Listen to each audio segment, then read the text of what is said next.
now it's perfectly dry. But when I wake up in the morning, it was a heavy raining and there was no power too. So, when you like addicted to something, even something like hard as even something like a hard as like wake up early in the morning and going for a jogging. But when you addicted to it, you addicted. When you miss that, it's really, when you miss that, it's like you feel like you lost a part of your body.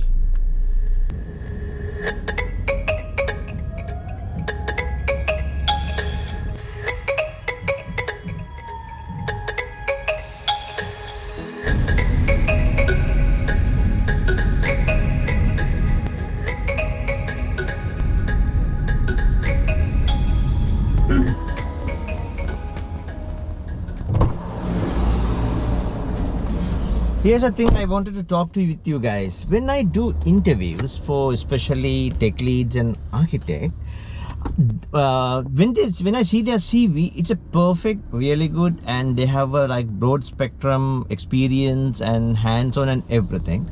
So when I talk to them also, they have that experience. It is not that they're faking it. But the problem is experience they have, it's not really industry standard experience. I mean, they use Jenkins, or they may have used in Ansible. They've used Kubernetes, or they use like a Docker Swarm or a ECS or some sort of orchestration framework. But the problem is when you put all the blocks together, those are not in the way that it should be. So that is the biggest problem. So today, in this video, I'm going to take one aspect and going in detail with you so we can see what is the standard way of doing it. Number one, when you deploy something to production from develop to QA to UAT, so when you deploy something from develop to production, most of the leads, when I talk to them, what they're doing is they take the develop branch and create a release branch and do the QA release. Once the QA certified that, they create a UAT branch and deploy to UAT. Or sometimes they use the same pipeline to deploy to UAT. But the problem is when they deploy to UAT, they rebuild the code. That is bad. And same as when you deploy to production, you're rebuilding again. You should never do that, because when you rebuild the code, there are so many things can go wrong. Probably someone like behind the scene to hide their defect or something, they may modify the code, or sometime maybe the different version of the dependency injected. There are so many things can go wrong when you rebuild the code. So don't do it rebuild. So then how to do it? Let's talk.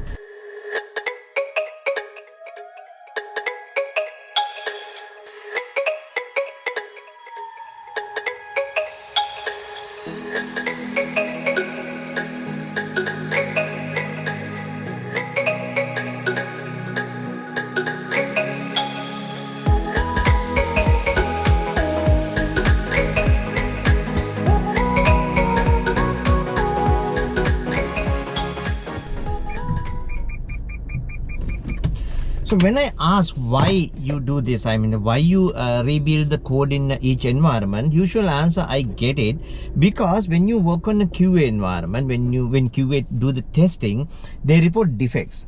When they report defects, we need to fix those and then deploy to the UAT. I understand, but in which book it says you need to fix the QA defects on the QA environment? There is nothing like that. We discuss in detail about the branch-based development and also a trunk-based development in the different videos based on the Git. So you don't have to do that. You have enough solutions to overcome this problem. Okay. So I need a pen and paper. Let's go to the office and then let's discuss there.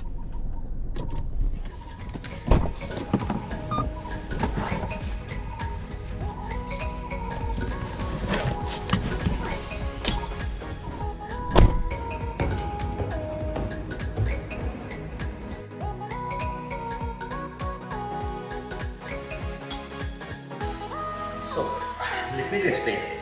So this is how it goes, right? So when you have multiple environments, happens to work with, what you should do is, let's say, so this is you, right? And this is your dev environment, right? So you may have like, I'm not talking here about the Git branches or anything, because that's in a different video. We already discussed trunk-based and branch-based deployment. So here, what you need to do is, when you deploy into the dev, right? You make through Jenkins, you deploy to dev. So this is totally fine. So now here is your QA environment, right? So this is referring from a release branch, right? So now when you deploy to this, what happens in the Jenkins, you download the code from the Git, right? So download and then build and then deploy, right? So you do all these three things. So now this probably, let's say employee service, right? Employee service beta. So you tag this build as a beta and push into somewhere in your, maybe if it's a Docker, it's a ECR or Docker Hub, right? So if it is not, if it is Java file, somewhere else, right? So now what happens is, now you have this particular build, and that build is the one who's going to deploy into the QA, right? So now QA build is, let's say employee service, right? Version 1.0.0 beta, right? So now when you go to UAT, what happens is, what you need to do is, you pull the build, not the code, right? You pull the build, which is a Docker, your Docker image, right? Or if it's a Docker image, whatever, your zip file. And then you retag.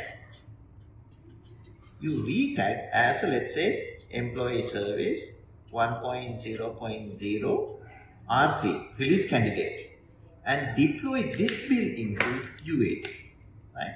So send this build into UAT. So once you've done the UAT testing, what you need to do is, you pull the same image, right? You pull the image, sorry about the spelling, pull the image and retag.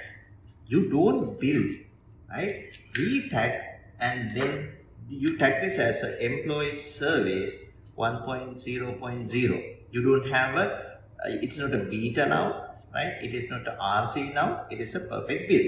So now the problem is, how you get the code changes when the QA report the defects and when UAT report defects. So what you need to do is, you can have two different ways. We discussed this in detail on the different video. You can go and check that.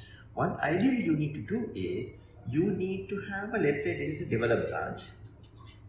If you're going a branch based one, and then this is a release branch, right? So what you need to do is, you need to create either bug fix branch, depending on the size of the fix, right? You create a bug fix branch, and then you push your bug fixes to this branch, right? And then once you verify, it comes back to the same release branch. Let's say release 1.0.0 in our example. So it comes to the same release branch. So now this code, when the release branch go to UAT, this code need to come back as a back merge, right? As a back merge, it need to code need to come back to the developer, right? So now let's say you are in a production, right? So now you need the production code. So in a QA build process, there's a few things you need to do. One is pull the code, obviously, right? Second one is tag. You create a tag. This is very, very important. Why this is important? Because every time you make a build on the QA, it is create a tag. So that means, so now QA will go to UAT, UAT will go to production. At any given time, if the production running in the 1.0.7, you have a tag for this particular version. That means you have an exact snapshot. You have exact snapshot what is run on the production. So then, let's say your QA has a version 2.0, right? So UAT has a version 1.0.10 or something. But if you want to fix something urgently on the production, you can take the branch from this tag, right? You can create branch like a patch branch from this tag, and then you can fix the bug and you can push it to the production. So that therefore, when you do this, what you achieve is you have the exact code snapshot of the production, right? So this is very important, because when you need to reproduce something, because QA branch evolve, UAT branch evolve, develop branch evolve for a next version, but anytime if you want something in the production, something to fix on the production, exact code version, with this model you have it, right? So therefore, the QA is the last point we build, right? Last point we build and create a snapshot of create code snapshot, right? So now with this model, what we achieve is we don't build anything after the QA. So therefore, once a QA certifies something, saying this is we tested, we can guarantee that the exact version go to production. So therefore, no one can complain this run on the QA and this doesn't work on the production. Why? If that's happened, it may be because of configuration, but you can make sure exact code what you run on the QA and what run on the production. So let me know what you follow, and let me know what you think about this model. And if you follow different one, just comment below. Like to hear that. Then it's a very busy day, because I always say Monday is a Murphy's day, because everything can go wrong, will go wrong. So see you in another video. Stay safe and take care.